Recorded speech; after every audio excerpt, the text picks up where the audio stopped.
Hello दोस्तों, राधे राधे। कैसे हो आप सब? आशा करती हूँ आप सभी अच्छे होंगे। स्वागत है आपका फिर से एक नए ब्लॉग में। तो जहाँ से ब्लॉग समाप्त किया था वहीं से शुरुआत की है।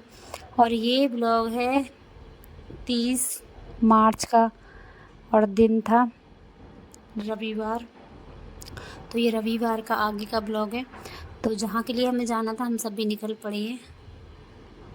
और क्यों जाना था, क्या काम था हमको ऐसा कि हमको सबको ही जाना अचानक पड़ा, तो उसके लिए तो आपको ब्लॉग का इंतज़ार करना पड़ेगा, क्योंकि ये ब्लॉग काफ़ी छोटा रहेगा जिसमें कि मैं आपको नहीं बता पाऊँगी क्यों गए, क्योंकि आपके लिए ये ब्लॉग सीक्रेट रहने वाला है। तो चलो बने रहना, जहाँ जाना था वहाँ पहुँच चुके हैं। और ये हैं हमारी मौसी जी, यानी कि नंद, जो मेरी छोटी नंद है उनकी सासू माँ है ये। तो यहाँ चल रहा है व्रत का खाना, पूजा पाठ होगी तो व्रत के खाने की तैयारी चल रही है, क्योंकि यहाँ दीदी के यहाँ पर एक पूजा रखी है छोटी सी। तो ज़्यादा लंबा ब्लॉग मैं नहीं बना पाई, बस आपको थोड़ा ही ब्लॉग में आपको यहाँ का दिखा पाऊँगी। और आज पहला नवरात्र है तो सभी व्रत में हैं, तो सभी के लिए व्रत के लिए ही खाना तैयार हो रहा है। व्रत के ही आलू बनाए जा रहे हैं, चाय बनाई जा रही है, साथ में कचरी है, पापड़ हैं, चिप्स हैं, जो कि सारे जितना भी खाना है सब व्रत वालों का ही बनाया जाएगा। तो यहाँ मौसी जी ने सारे आलू छील कर काट कर तैयार कर लिए। और छोटी वाली दीदी की तबीयत तो काफ़ी ज़्यादा ख़राब है, चेहरा देखकर आप अंदाज़ा लगा सकते हो उनकी तबीयत कुछ ज़्यादा ही ख़राब है। अभी 1 हफ़्ते में हॉस्पिटल से आई हैं, तो काफ़ी ज़्यादा परेशान है वो, उनको पता नहीं क्या परेशानी बन गई है। इलाज चल रहा है, लेकिन इलाज चलते चलते भी उनको आराम नहीं है, कुछ ना कुछ परेशानी सामने आ ही जाती है। तो काफ़ी ज़्यादा परेशान है दीदी छोटी वाली, जिसकी वजह से चुपचाप बैठी हुई हैं। उनको काफ़ी ज़्यादा दिक्कत हो रही है बोलने में, बैठने में, क्योंकि उनके पेट में काफ़ी ज़्यादा दर्द है। अल्ट्रासाउंड हुए हैं, चेकअप हुए हैं, एडमिट रही हैं 1 हफ़्ता हॉस्पिटल में। तो फ़िलहाल कल ही आई हैं ये हॉस्पिटल से निकल के, तो आराम कर रही थी। और उसके बाद पूजा पाठ हुई थी, शाम हो गई थी हमको आते आते, सॉरी लेट हो गए थे, काफ़ी ज़्यादा रात हो गई थी, रात के बज गए थे 8:30। जब हम घर पहुँचे थे 8:30 बज चुके थे।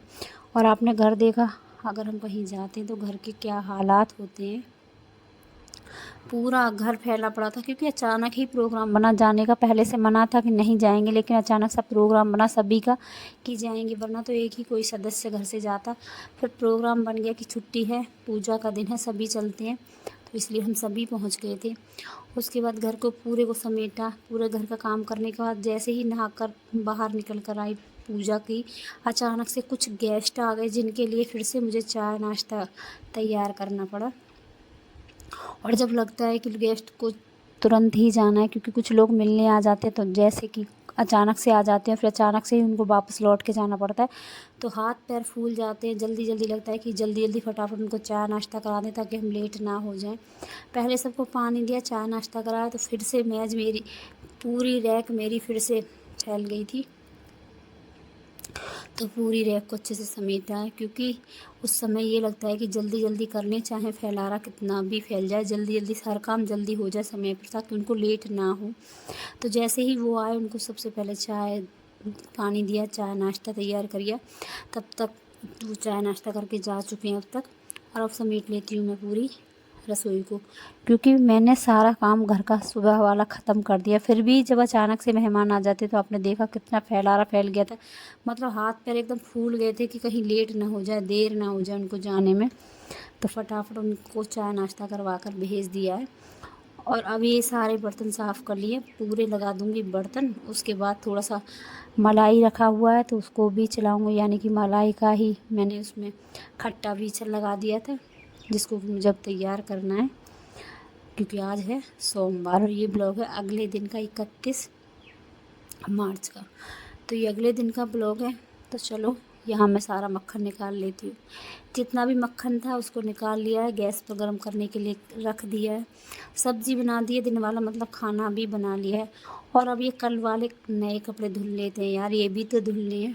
तो नए कपड़ों को मैं धुलूँगी शैम्पू से, क्योंकि नई साड़ियों की चमक चली जाती है अगर हम सर्फ़ से धुलते हैं, क्योंकि सर्फ़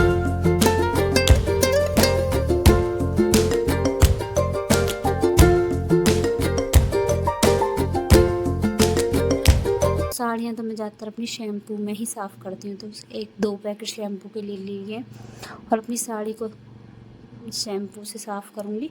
और जितने भी कपड़े शैम्पू के लिए उनको शैम्पू से धुलूँगी।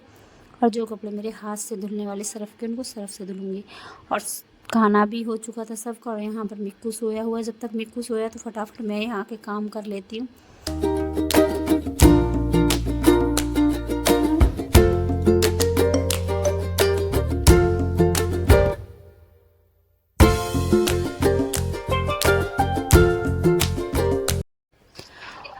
और अभी मिक्कू सोया हुआ है तो फटाफट ये कपड़े भी धुल देती हूँ। ज़्यादा कपड़े गंदे नहीं होते हैं क्योंकि सर्दियों के कपड़े हमको मशीन में लगाने ही पड़ते हैं ना चाहते हुए भी, क्योंकि वो सूखते नहीं हैं। और आजकल के मौसम के कपड़े ज़्यादा गंदे भी नहीं होते हैं क्योंकि दिन में 2 बार कपड़े सभी बदल देते हैं। इतनी गर्मी पड़ने लगेगी, अभी तो इतनी गर्मी नहीं है, ना ही इतने कपड़े गंदे होते हैं। और हल्का सा सर्फ़ डालो, थोड़े से उनको मलो और कपड़े साफ़ हो जाते हैं। तो यहाँ सारे कपड़े भी हाथ से ही धुलूँगी, कोशिश किया करूँगी कपड़े हाथ से धुलने की, क्योंकि बिल भी यार बड़ा मोटा वाला आता है, इतना सब कुछ चलता है घर में। और अब तो आगे आगे कूलर है, फ्रिज भी 24 घंटे चलेगा, कूलर भी पूरे दिन चलेंगे, तो मशीन भी चलानी होगी। तो इसकी सोचना पड़ेगा थोड़ा सा, क्योंकि एक हाउसवाइफ़ होने के नाते हमको सोचना ही पड़ता है कि थोड़ा बिल कम आए। तो इसीलिए मैंने आज हाथ से कपड़े धुल दिए साथ के साथ, क्योंकि मुझे नए कपड़े धुलने थे तो अपने बाकी के कपड़े भी हाथ से धुल दूँगी। क्योंकि सर्दियों में तो इतनी फ्रिज की ज़रूरत भी नहीं रहती है, कूलर की ज़रूरत नहीं रहती है। हाँ, मशीन ज़रूर हमको लगानी पड़ती है क्योंकि डेली के डेली इतने सारे कपड़े हो जाते हैं, सब भी बदलते हैं।